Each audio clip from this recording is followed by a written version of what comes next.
Well, it has been 40 days now since Russia's invasion of Ukraine, and over the last few days, horrifying images have emerged of just what this war is costing civilian lives. Pictures of hundreds of dead bodies on the streets that have emerged, with President Zelensky calling it a genocide. Certainly, some Western countries already saying that this amounts to war crimes. The brutality of this war now clearly playing out as it completes 40 days. Joining us now on NDTV is Germany's ambassador to India, Mr. Walter J Lindner, for more on what the West can do and indeed the situation that India finds itself in, with Western allies on one hand and its own position on Russia on the other. Ambassador Lindner, thank you very much for speaking to us. How do you see these very graphic and horrifying images that have come out of Ukraine over the last couple of days? Would Germany say that this would constitute a war crime? Well, Niti, thank you for having me in the program.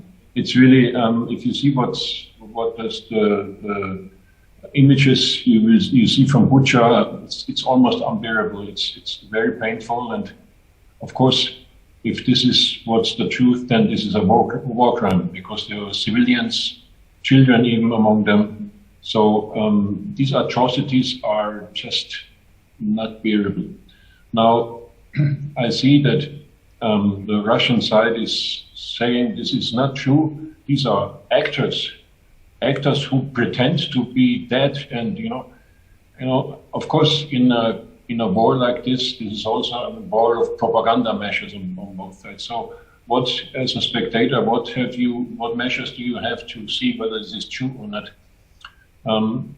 I would say, if you see from the Russian side, this has been a war also with lies. It has started in the beginning of saying Putin, well, we are not there to invade, we are just there for maneuvers. Then he invaded. Then he said, we do this to liberate the Russian-speaking people. And he came and he is bombarding Russian-speaking, Ukrainian-speaking, and Hindi-speaking and other people. Then he said, we come for a peacekeeping mission. Also not true. Right. But would you say then that you have very little faith in that first step diplomatically that was taken last week, where Russia said that it was not going to be continuing military ops, or it would scale back its military operations around Kyiv and another key city? Are you saying that on the ground that's really not playing out? Well, what we see is that there might be a reduction in the area of Kyiv, but there's a massive culmination of troops, so he just shifted them. It's not he withdraw them, but he shifted them. Maybe because they were losing ground around Kiev, and now they're shifting them to other areas. Mariupol in the south, and in the north, of course, the Donbas area. So if this is the shifting, then it would be another lie that he's saying we're reducing our troops, but in fact they are just regrouping it to have an even more massive attack than in other areas. As you said in the beginning, it's the day 40 of these bombardments and of dying and of killing. And, it's incredible that this man is not stopping it. There's just one man who can stop it. It's him, and Lavrov is just his right hand. So what more can the West do in terms of sanctions and more action against Russia? What is there left to do? I mean, we have seen the atrocities in these videos, and there were many of same images in Bucha. So this, of course, calls out for even more sanctions. So we in Germany have the 5th package of sanctions, and with all probability, I'm saying again, it's a presumed massacre committed by Russian soldiers, presumed, because we have to see an investigation, but all probability, everything, international institutions, journalists who are there, even German journalists and other international journalists witness the same thing. So they say this is the source for this are Russian soldiers running amok. So this has to have consequences, and it just shows the brutality of this war. Whatever one can say, for reasons he came there, this brutality and the length of it is just unheard of. In the year 2022, where we thought we can solve things through negotiations and through talks, comes a president who attacks brutally his neighbor. So this is in the 40th days. It doesn't make it one day better. Absolutely. Could I ask you, though, again, when it comes to sanctions and energy in particular, now, let's face it, yes, the West has come together and imposed unprecedented sanctions on Russia. But the fact is that where it would really hurt Russia would be oil and gas. And Germany, for example, is very dependent on oil and gas from Russia and has said that it would gradually phase this out. It can't be done in one fell swoop. Tell me about that and the fact that, there are some countries that seem to be preaching to countries like India, which is also buying Russian oil, about whether this actually amounts to supporting a murderous regime. How would you see it? Yeah, I mean, whoever talks from my side, from the German side to the Indian side, we're never preaching, we're not preaching, not teaching. So we're just transmitting our point of view. And this is true. There's no denying that we are depending, many countries in Europe depended in the last 10 years too much of Russian oil, gas, and coal. Maybe because we just didn't think that Putin would one day attack brutally a neighbor and disrespects all the international treaties and the bilateral treaties and the UN Charter.